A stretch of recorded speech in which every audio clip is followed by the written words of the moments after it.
Bom, e toda quarta-feira nós temos o tradicional comentário aqui do doutor Nelson Egon Geiger. Bom dia, doutor Nelson. Bom dia, doutor Eduardo. Bom dia a todas as pessoas que estão atentas, ligadas, ouvindo o nosso grande postal. Na Zero Hora de hoje, que há pouco foi mencionada nos comentários aí econômicos pelo doutor Eduardo, na Zero Hora de hoje, página 15, em Porto Alegre, uma moça de 21 anos, planejou matar a mãe e o padrasto e culminou executando um irmão de 17 anos a serviço de problemas de envolvimento de guerra de tráfico, mas segundo o comentário ali também problemas familiares. Culminou em matar e com vínculos com presidiário, ordem vinda de dentro do presídio, horror.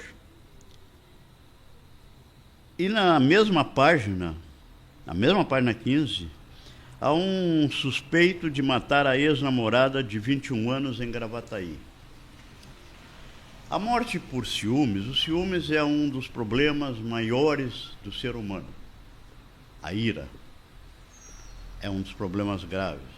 O problema do ciúme é tão grave que a semana passada também houve um que já estava separado, esse aqui também, matou a ex-namorada.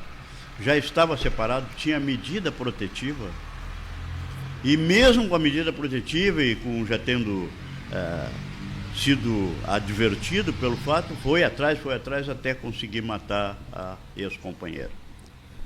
Isto é um problema muito grave, muito complicado, né, da formação do ser humano. Se nós pegarmos a Bíblia Sagrada, lá no Gênesis, lá no início, Caim matou Abel por ciúmes.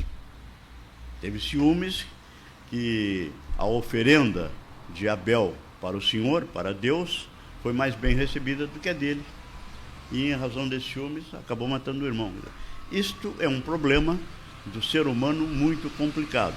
Mas naquele fato da menina que, a serviço de tráfico, isso e aquilo, ia matar a própria mãe e o padrasto, também planejou matar a mãe e o padrasto, isto que envolve guerra de tráfico, remonta aos anos 20 do século passado, 30, depois foi dos anos 40 em diante, já mais com um teor menor, mas controlado, até os anos 80 nos Estados Unidos. Então, lá nos Estados Unidos, esses fatos aconteciam há 100 anos, há um século. Mas com o trabalho, com a insistência, com o planejamento, com o controle policial, isto foi sendo disseminado nos Estados Unidos. Foi terminando, foi acabando. E hoje aqui no Brasil, a história do tráfico é a mais complicada. É a que mais carrega e aponta para delitos que estão aí acontecendo. Então, este é um problema do ser humano muito complicado. A raiva, a ira, né? A ira é um dos 7 pecados capitais, né? A natureza do ser humano é complicada. Quando Deus nos deu o livre-arbítrio, Ele deixou que tem pessoas que parece que não entendem isso. Não basta a companheira se apartar dele, não querer mais. Não basta a ordem judicial de não aproximação, não basta tudo isso, e ainda vem, ainda persegue e mata, sabendo o quê? Vai ser, evidentemente, depois preso e vai ficar por muito tempo no presídio. Há casos desses, inclusive, de pessoas que presas, depois no presídio, acabam encontrando o fim da sua vida. Porque os outros presidiários que têm família, que estão lá presos por outros motivos e outras coisas, acabam dentro do presídio fazendo execução daquele que veio para lá porque matou um filho, ou um filho que matou um pai, coisas da espécie. Esse é um comentário pequeno que eu fiz como introito, porque eu vou falar noutra coisa que também menciona Zero Hora hoje na primeira página, na manchete, a página principal, e nas folhas 5 e 6. A ministra do Meio Ambiente, Marina Silva, teve um bate-boca no Senado, um bate-boca, e depois, com o senador Osmar Aziz, né, do Amazonas. Eu não conheço, não vejo grandes manifestações dele, nem vi nenhuma manifestação dele em lugar nenhum, nem nas redes sociais, nada. E por esse bate-boca, ela acabou se retirando lá de uma sabatina, de uma entrevista que estava tendo no Senado Federal. Também essa perda de controle que a ministra teve, também é um dos problemas da natureza humana que nós parece que não sabemos administrar. Parece não, nós, infelizmente, grande quantidade das pessoas não sabe administrar. Por que a ministra foi no Senado, teve um bate-boca, teve um envolvimento, teve uma discussão? Porque ela não é preparada, ela é despreparada. Ela é incompetente. Ela não tem condições, já demonstrou isso. E não é só ela. Toda a administração atual do Brasil está com um grupo enorme de incompetentes. É um horror o que acontece na administração do nosso país hoje. Todos parecem ser incompetentes ou mal intencionados. Eu até somo as duas coisas. Não prefiro não, porque a incompetência é grande. E a má intenção também, em grande parte, acho que dessa ministra até não. Essas coisas acontecem por quê? Quando nós evoluímos no mundo, e há pouco eu falei em Caim ter assassinado Abel, lá nos primórdios daquilo que registra a Bíblia Sagrada, nós tivemos um povo lá que foi escolhido por Deus, o povo de Israel, descendentes de Jacó. O nome de Jacó passou a ser Israel, para ser o povo de Deus. E no início eram comandados, eram guiados, orientados por Moisés, depois por Josué. E com Josué chegaram na Terra Prometida.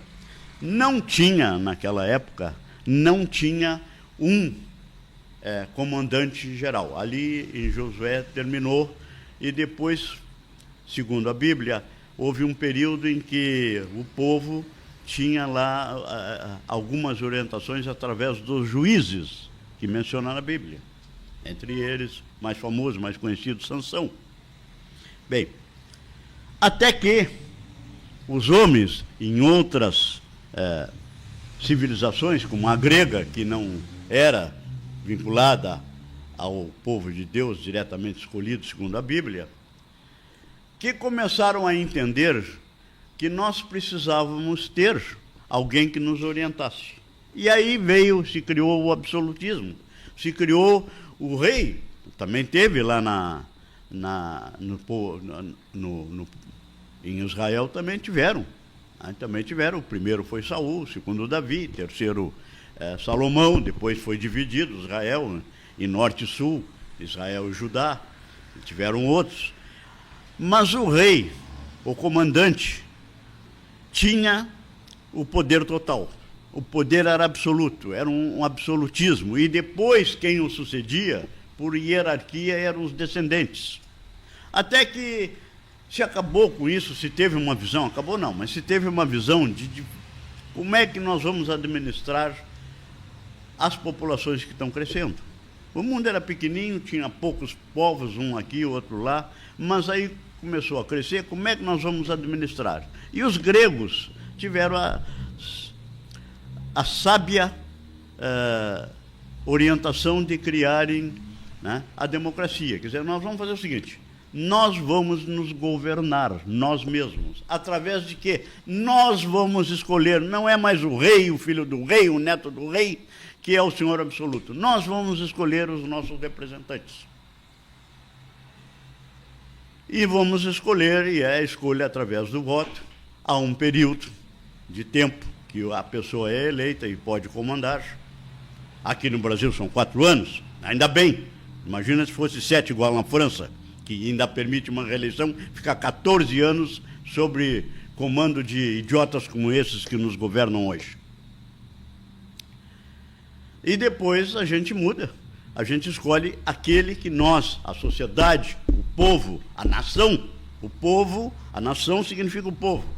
Território é a outra componente para se formar um país, e o governo o terceiro componente. Essa a Constituição, essa é a forma de se constituir um país. Povo, território e governo. Muito bem.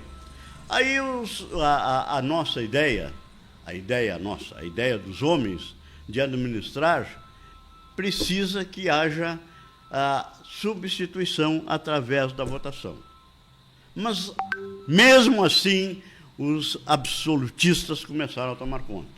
Fora alguns grandes reis do passado, da história da humanidade, que foram duros, que foram reis poderosos, que foram reis com muito poder, mas que tinham um determinado tempo e terminava a vida deles e vinha o substituto. Quando se entendeu que deixa de ser o senhor absoluto e vamos eleger, nós precisamos saber que é preciso que aquele que seja eleito respeite as normas que regem esta forma que ele chegou no poder. É o que não acontece hoje em grande parte do mundo. Então, os Luís XIV da vida, que apesar que o Luís XIV foi um grande rei da França, os reis daquela época, senhores absolutos, acabam continuando em determinados locais. E nós temos alguns locais no mundo em que isso acontece hoje.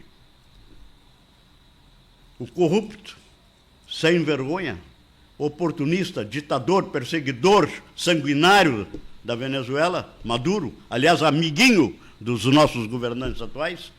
O da Nicarágua, Noriega, também amiguinho dos nossos governantes atuais. Regimes duros, como o da Rússia, que depois estava abrindo e agora nas mãos do Putin está endurecido, amiguinho dos nossos governantes atuais. Ou como aquele da China, criado em 79, lá com Mao Tse-tung, e que até hoje é um regime duro e fechado, amiguinho dos nossos atuais governantes, o Xi Jinping. Então, o que é que nós precisamos entender, senhoras e senhores?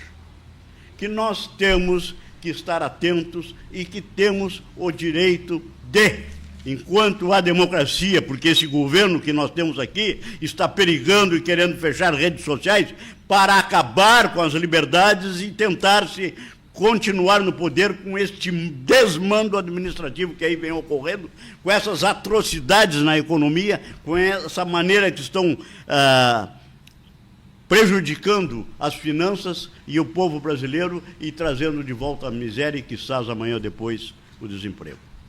Nós precisamos estar atentos, nós precisamos bater em cima e reclamar no que está errado, diariamente, todos os dias. Nós temos um governo tão incompetente que os ministros, como ontem, fogem do debate porque não tem mais o que dizer, mas é incompetente por um lado e poderoso por outro, porque vão forçando e vão amarrando e ninguém reclama. Nós temos que reclamar. Eu volto a dizer, o ano que vem é um ano de eleições, mas se nós não estivermos atentos, conferindo aquilo que nós queremos, é possível que haja alguma coisa e acabe deixando sobreviver esta corrupção administrativa que nós temos hoje no Brasil. As maiores bandaleiras, as maiores roubalheiras, a maior quebra, o maior gasto do orçamento de forma desmiolada e estragando tudo, botando tudo fora, enquanto nós estávamos com um país que estava se projetando e hoje estamos voltando a ser um país simplista com um governo simplório. Vamos ficar atentos. Há pessoas que dizem, o que eu vou fazer, o que eu vou discutir, eu não dou bola para isso. Tem que dar bola sim, tem que falar, tem que reclamar, tem que dizer que não está satisfeito, tem que dizer que não concorda com as atrocidades que estão sendo feitas, tem que dizer que não concorda com as perseguições que estão sendo feitas, tem que dizer que não concorda com essas legislações malucas que estão sendo feitas e agora querem aumentar mais impostos ainda para botar mais dinheiro e gastando em viagens internacionais com 200 pessoas, enquanto governos anteriores nossos viajavam com pouca gente e ainda paravam nas embaixadas, ficam gastando hoje dinheiros enormes, quantidades enormes e solapando a economia e o orçamento brasileiro. Atentos, senhora. A senhora e o senhor que estão me ouvindo e os jovens que estão me ouvindo, fiquem atentos, reclamem, protestem e não concordem. Bom dia. Bom dia, doutor Nelson Egon Geiger.